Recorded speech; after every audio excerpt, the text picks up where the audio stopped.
Saúdo a todos com a paz do Senhor. Vamos com nosso propósito 150 salmos em 150 dias. Nesse desafio, vamos meditar um pouco no Salmo 76. Não perca, logo após a leitura do Salmo, uma reflexão. Deus tem uma palavra para o seu coração. Ao músico-chefe sobre Neginote, Salmo ou Canção de Asaf. Em Judá, Deus é conhecido. Seu nome é grande em Israel. Em Salém também está o seu tabernáculo e a sua habitação em Sião. Lá ele quebra as flechas do arco, o escudo, a espada e a batalha. Selá. Tu és mais glorioso e excelente do que os montes de presas. Os valentes de coração são despojados. Eles dominaram o seu sono, e nenhum dos homens de força encontraram as suas mãos. A tua repreensão, ó Deus de Jacó, tanto a carruagem quanto o cavalo são lançados a um sono profundo. Tu mesmo és para ser temido. E quem pode ficar à tua vista quando estás zangado? Tu fizeste juízo para ser ouvido do céu. A terra temeu e ficou imóvel. Quando Deus se levantou para o juízo, para salvar todos os humildes da terra. Selá. Certamente a ira do homem te louvará, o restante da ira tu conterás.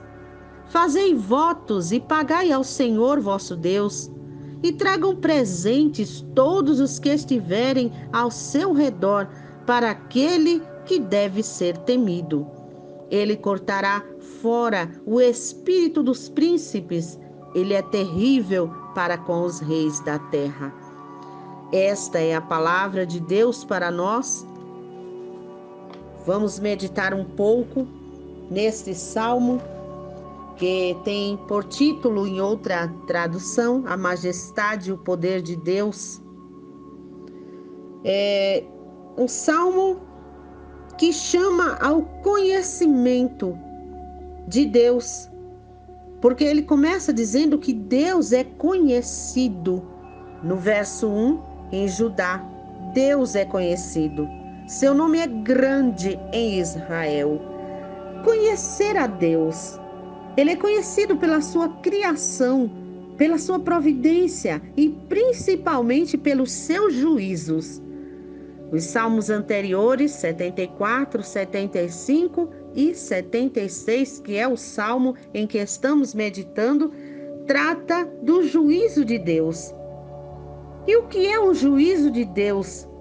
É a justiça, é a forma que ele tem de julgar toda a sua criação, ou seja, todo o povo da terra. Segundo as suas obras, ele é justo. A gente vê um pouco o que é conhecer. Você conhece realmente a Deus? Você vai dizer sim, claro, Deus é aquele que criou o céu e a terra, ele que me formou no útero da minha mãe, a partir do útero, ele que nos ajuda, ele que dá a chuva, ele que fez o sol, e você pode enumerar várias coisas que indiquem o seu conhecimento de Deus.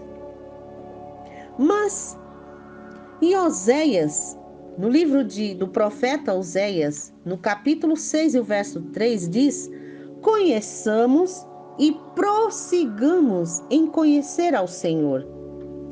Ou seja, conheçamos, ou seja, procure conhecer na sua profundidade, na sua essência, quem é Deus.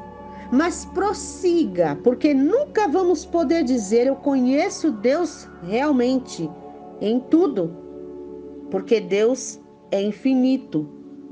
Deus é abundante, Deus é soberano. Então, jamais na nossa pequenez podemos dizer que conhecemos totalmente a Deus, porque Deus, ele tem as suas formas de trabalhar, de fazer, de falar, de se pronunciar, de prover e de julgar. Tudo baseado na verdade, na justiça, no juízo, na bondade, nas suas misericórdias que são infinitas. Porém, nós somos limitados e a nossa capacidade humana limitada é incapaz de conhecer totalmente um Deus que é ilimitado. Então, nós podemos entender por conhecer e prosseguir é a pessoa fazer um esforço, é se dedicar para conhecer alguém, procurar conhecer. Ou seja, podemos citar um exemplo, uma pessoa conhece, uma moça conhece um rapaz e vice-versa, não conhece. E às vezes bate aquele, tchan, assim, ou seja, uma sensação de amor à primeira vista, uma paixão, um encantamento, mas o namoro é exatamente para que se possa conhecer melhor a personalidade da pessoa. Porque se a pessoa pretende casar-se um dia e conviver com aquela pessoa, ter uma comunhão, então é bom que se conheça com quem vai lidar. A gente pode entender que quem passa a conhecer valoriza, respeita, acredita, isso é, se houver credibilidade. A gente pode pensar um pouco no Facebook, nas redes sociais.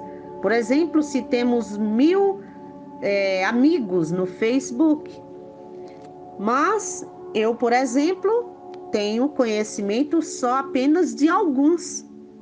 Então, não são amigos.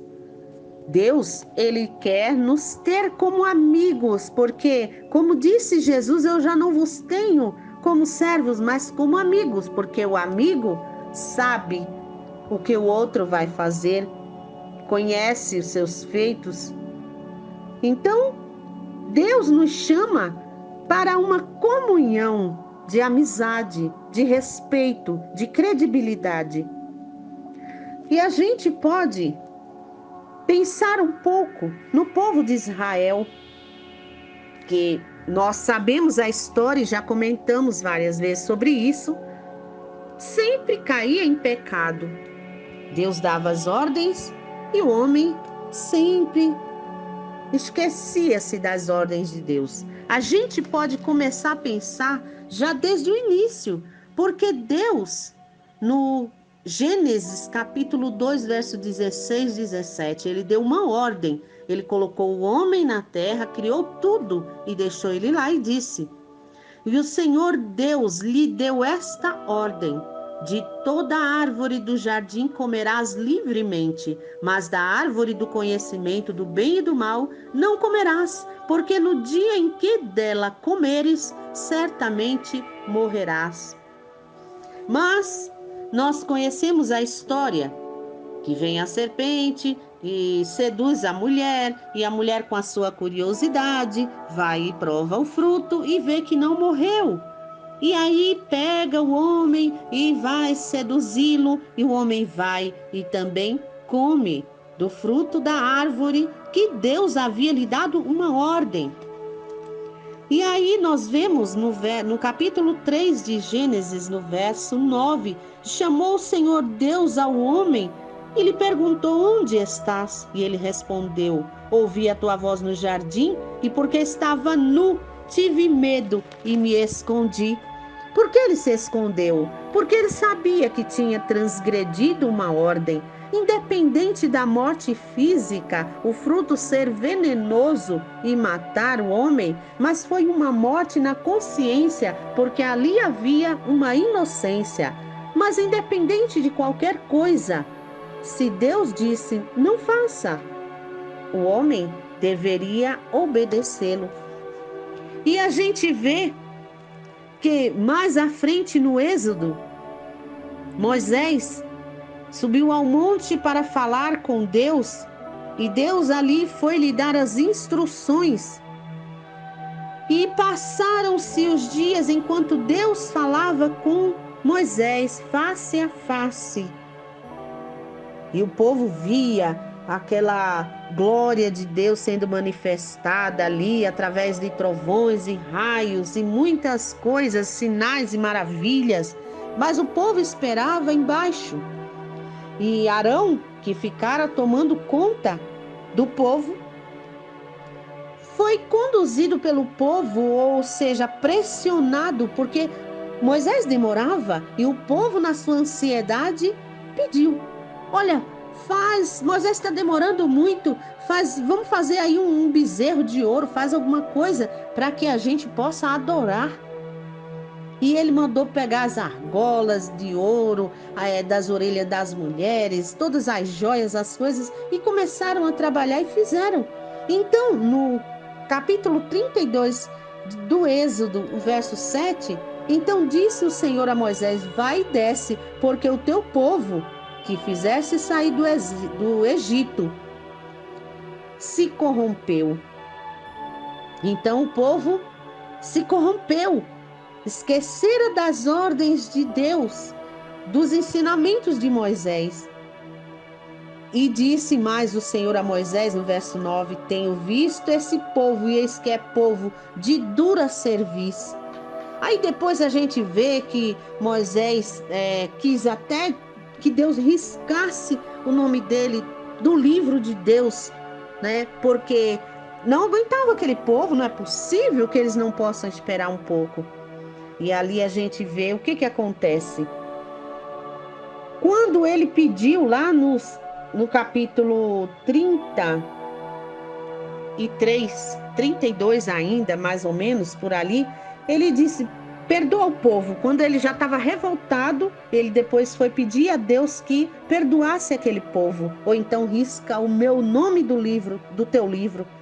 E Deus respondeu para ele: vai agora com o povo, porque eu não vou riscar o teu nome, mas eu riscarei o nome de todo aquele que pecar, né? Porque Deus é justo. E ele diz agora aqui, ó, no verso 34: vai, pois, agora e conduz o povo para onde eu te disse, e eis que o meu anjo irá diante de ti, porém no dia da minha visitação vingarei neles o seu pecado. E feriu, pois, o Senhor o povo, porque fizeram o bezerro que Arão fabricara. Então Deus, ele não esquece. Se nós transgredimos, ele até permite que continuemos, mas no tempo certo a cobrança chega. Então esse é o juízo a que se fala, que Deus é o justo juiz, é longânimo, mas ele visita. No dia que ele vem para chamar a prestação de contas, mas não vamos nos ater tanto a isso, porque Deus é maravilhoso. O salmista, ele disse aqui, ó, em Judá Deus é conhecido. Então ele chama a gente para conhecer a Deus. Não conhecer somente esse lado terrível de Deus, mas ele disse aqui no verso 4: tu és mais glorioso e excelente, ou seja, tu és magnífico, tu és ilustre, tu és maravilhoso. Por que ele é maravilhoso? Porque ele tem as suas obras maravilhosas, ele tem os seus feitos, ele nos criou, ele nos formou. Ele livrou o seu povo várias vezes, ele fez tanta coisa maravilhosa e por nós também ele faz. Mas ele diz ainda assim, ó: tu mesmo é para ser temido. Temer a Deus não é ter medo, é ter respeito, é saber que ele é justo e que ele nos deu ordenanças, ele nos deu uma cartilha para ser seguida. Ele diz: quando Deus se levantou para o juízo, e é isso que aconteceu com o povo. O que é um povo de dura cerviz? Viu Deus que o povo era de dura cerviz. Ou seja, cerviz é o pescoço, né? Quando a gente tem problema na coluna cervical, significa que é no pescoço. Em Provérbio 29:1 diz assim: o homem que muitas vezes repreendido endurece a cerviz, será quebrantado de repente sem que haja cura. O Senhor é paciente e longânimo. Louvado seja Deus. Mas em 2 Pedro 3:9 diz que o Senhor não retarda a sua promessa, ainda que alguns tenham por tardia. Ao contrário, ele é paciente, porque ele não quer que ninguém pereça, nenhum se perca, mas que todos cheguem ao arrependimento. E ele diz em 2 Crônicas 7:14, eu repito muito esse versículo: Porque ele disse: o meu povo que se chama pelo meu nome. Ora, todos nós chamamos pelo nome de Deus quando estamos em perigo, ou seja lá que momento seja, mas todos nós chamamos pelo nome de Deus, pedimos socorro, pedimos ajuda, queremos as bênçãos de Deus. Mas ele disse: o meu povo que se chama pelo meu nome, se converter dos seus maus caminhos, se arrepender, se humilhar, reconhecer a soberania de Deus, reconhecer que nós precisamos dele, que somos a criatura dele e que ele é que é soberano, e que não adianta nós irmos diante de Deus com arrogância, com o pescoço levantado, achamos que podemos alguma coisa, porque todo o poder está nas mãos daquele que nos criou. Jesus, ele chamava o povo a arrepender-se, porque o reino de Deus estava próximo. E outra feita em Lucas 17, 21, ele diz: o reino de Deus está dentro de vós, está aqui, está agora. O reino de Deus é agora. O que é o reino de Deus? É o reinado eterno, soberano, absoluto, e que nós estejamos debaixo desse reinado, desse governo maravilhoso daquele que nos criou. Porque ele é maravilhoso, ele é digno de toda glória, ele é poderoso. A gente vê quando o povo de Israel, nós podemos rapidamente meditar um pouco aqui, deixa eu ver aqui, onde é que está, porque é tanta anotação, tanta coisa que a gente acaba se perdendo na luta contra os assírios. Em Ezequiel, não é Ezequiel, isso é só um momento aqui, nos reis, Isaías, vamos ver aqui, Isaías, no livro de Isaías, rapidamente, é complicado, eu marquei aqui, mas é porque às vezes tem barulhos externos, eu tenho que parar e isso acaba às vezes atrapalhando. No livro de Isaías, capítulo 37, logo aqui nos capítulos anteriores, fala sobre quando o rei manda uma carta para Ezequias. Aqui 37 e o verso 10. Assim falareis a Ezequias, rei de Judá: não te engane o teu Deus, em quem confias, dizendo: Jerusalém não será entregue nas mãos do rei da Síria. Já tens ouvido o que fizeram os reis da Síria a todas as terras, como destruíram totalmente. E crê tu que te livrarás? Que te livrarias? Porventura os deuses das nações livraram os povos que os meus pais destruíram? E ele fala um monte de nações aqui, ou seja, isso foi uma afronta para o rei Ezequias. Porém, ele disse, ele fez a oração e ele começou a falar que ele, por exemplo, os outros deuses não eram deuses. Ele faz uma oração e diz: olha, verdade é, Senhor, que os reis da Síria assolaram todos os países e suas terras e lançaram no fogo os deuses deles, porque deuses não eram, senão obra de mão de homens, madeira, pedra, e por isso os destruíram. Agora, pois, ó Senhor, nosso Deus, livra-nos das suas mãos, para que todos os reinos da terra saibam que só tu és o Senhor. Glória a Deus. Aí a gente pula rapidamente para o verso 33. Pelo que assim diz o Senhor acerca do rei da Síria: não entrará nesta cidade, nem lançará nela flecha alguma, não virá perante ela com escudo, nem há de levantar tranqueiras contra ela. Pelo caminho por onde vier, por esse voltará. Mas nesta cidade não entrará, diz o Senhor, porque eu defenderei esta cidade para livrar, por amor de mim e por amor do meu servo Davi. Deus se levanta do trono para agir contra aqueles que vêm contra o seu povo, porque ele é fiel, ele é um Deus que cuida. E aí a gente vê aqui no verso 36, então saiu o anjo do Senhor. Olha, Deus mandou o seu anjo poderoso e feriu no arraial dos assírios a 185.000. E quando se levantaram os restantes pela manhã, eis que todos estes eram cadáveres. Retirou-se, pois, o rei Senaqueribe, o rei da Síria, e voltou. E aí depois ainda ele foi para louvar lá, falar com os deuses dele, né? Aqui fala Nisroque, seu deus, Adrameleque e Sarezer, seus filhos, o feriram à espada. Ele foi consultar os seus deuses e aí os seus próprios filhos o mataram. Então Deus é um Deus que guerreia, é um Deus poderoso, é o Senhor dos exércitos. Esse é o Deus que está conosco, como diz no Salmo 46, né? Que Ele é o nosso refúgio, fortaleza. O Senhor dos exércitos está conosco. Ele, no verso 9 diz, Ele faz cessar as guerras até o fim da terra. Ele quebra o arco e corta a lança. Ele queima os carros no fogo, né? E manda: aquietai-vos e sabei que eu sou Deus. Ele é Deus, Ele está na peleja contra aqueles que vêm contra você.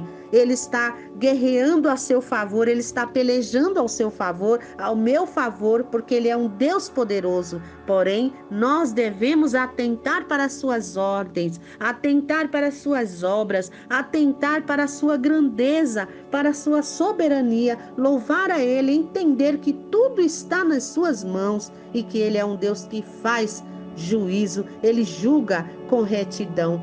E ele, findando assim esse salmo, no verso 11, ele diz: fazei votos e pagai ao Senhor vosso Deus. Tragam presentes todos que estiverem ao seu redor, para que ele deve ser temido. Glória a Deus. Nós devemos lembrar que Deus deve ser temido, mas que nós podemos contar com Ele em todas as nossas dificuldades. Podemos estar diante dele e Ele é o provedor. Ele provê todas as coisas, todas as minhas necessidades, as tuas necessidades. Eu não sei por onde você está passando, o que você está enfrentando, mas fica firme, não se deixa levar pela arrogância daqueles que querem desvirtuar-nos da presença de Deus. Não vamos fazer como o povo de Israel, porque todos os erros do povo, assim como está relatado as bênçãos, as coisas maravilhosas de Deus, e estão relatados também o erro do povo de Israel, que pecava contra Deus, que dava ouvido a outros deuses, para que a gente também possa aprender a lição, que só o Senhor Deus é digno de toda honra, de toda glória, mas principalmente de obediência, porque Ele é fiel. Se nós fizermos algum voto, devemos pagar a Ele. Mas trazer presente, qual presente devemos dar a Deus? A nossa obediência é o maior e melhor sacrifício para Deus, é a nossa obediência. Mas devemos trazer sacrifícios de louvor, louvar a Deus pela sua grandeza, por tudo que Ele é, por tudo que Ele faz, por tudo em nossa vida, pela sua soberania. Louvai ao Senhor, louvai a Deus, dai a Ele honra e glória, temei a Ele, sabendo que Ele é aquele que faz maravilhas, mas é aquele que julga segundo a obra de cada um. Que Deus nos abençoe e nos guarde, que possamos estar firmes, meditando sempre na palavra de Deus, aprendendo um pouquinho a cada dia, porque Deus é fiel, Deus é maravilhoso, Ele é um Rei Supremo e Ele vai chamar a prestação de contas. Então, se as nossas obras forem boas, seremos todos recompensados, mas se as obras forem más, também seremos recompensados. Mas vamos temer ao Senhor, vamos fazer menção do seu nome, falar das suas maravilhas, para que toda a terra saiba que Ele e somente Ele é o Deus dos deuses, Senhor dos senhores. Que Deus nos abençoe. Um beijo no coração.